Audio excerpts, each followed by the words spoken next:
Tekken 8 beta for me was probably one of the worst fighting game experiences I had. Not because it was a bad game, not because of lag, or not because of any of these, generic things that you may expect I'm about to say. It's mainly because I was able to pick up a W. Man, I put down the CBT after playing that weekend and I was like, I don't even think I like fighting games. But that was something that happened to me in my Tekken 8 experience, but it kept me thinking. And then eventually the other beta tests rolled over and I'm like, let me try out some other characters. I tried out Horang, I tried out Jin, I tried out Raven, unable to pick up real Ws. I think I was just playing against Marshals when I won. And I started to question if I even like life, bro. Like, is this what Tekken is going to be doing to me? So after putting on the game for the next time after the beta closed, I really got to thinking that for the first time, of all the fighting game betas that I've played and, of all the fighting games that I've engaged with, Tekken 8 was putting up a legitimate challenge. Not only a challenge that I was very unaccustomed to, but a challenge that I wanted to overcome. So I decided, you know what? After getting scarred by Tekken in such a drastic manner, let me go and buy Tekken 7. Huh? And in doing so, I've now proceeded to start my training arc. So initially I put a poll up there, asking about 4 characters that I specifically looked at, that being Raven, Steve, Noctis, and Horang, because I really put my boy there just for the drip of it, just for the swag of it. I mean, guys, drippy. But when I looked at the fact that Jin, I couldn't put him there because when I was doing some research, it was always about, oh, this character is very hard to execute for beginners, not really a beginner-friendly character, you don't want to play this as initially, get another character and then learn the game through it. Then you can eventually pick up Jin. And then I was like, but you know what, if I'm gonna make goals for this training arc, there has to be a reasonable measure. I can't just write down, I want to get better at Tekken 7 and eventually that flows into Tekken 8. Like, that's not a measurable goal.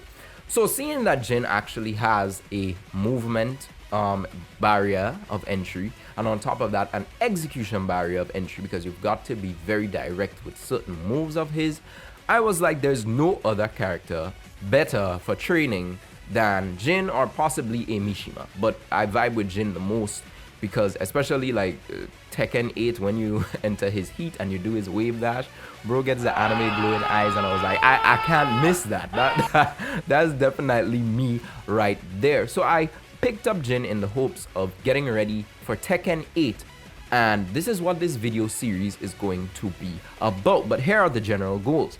I want to grasp the movement concept of the wave dash and the Korean backdash, improve the electric wind hook fist execution to intentional execution. So right now I could do a wind hook fist. I think it's not that hard as many people would like to make it out to believe, but intentional execution is where it's hard.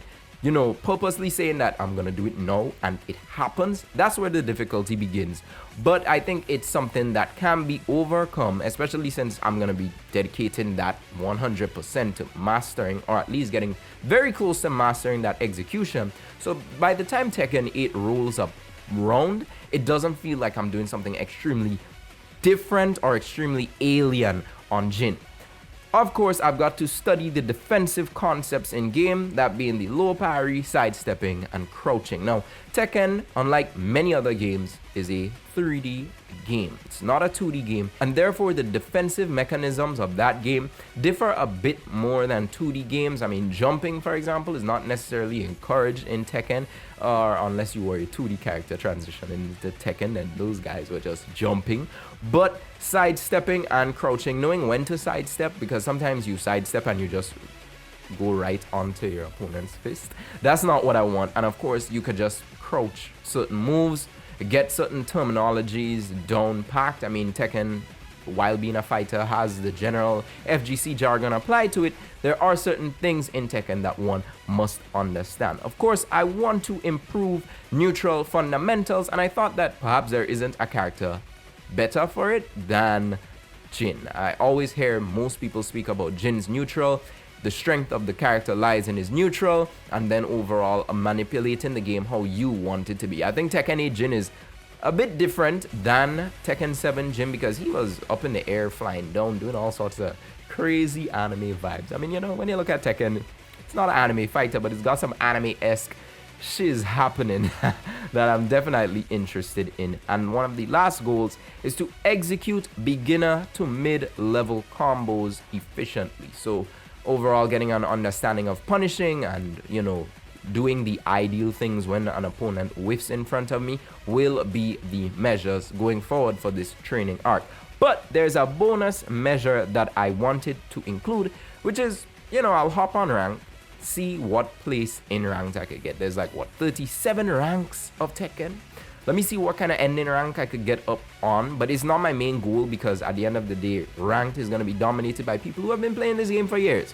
And if getting a good rank at the end of Tekken 7 was our main goal, I think I would just drop this game. Don't even bother to get Tekken 8. But definitely stick around for that training arc. I'll be posting videos, updating you guys. Maybe if I do something sick enough, I'll be able to post it. But these 5 key goals are the main goals of the training arc, and I can't wait to see what I discover about Tekken in preparation for Tekken next year, which is going to be absolutely amazing.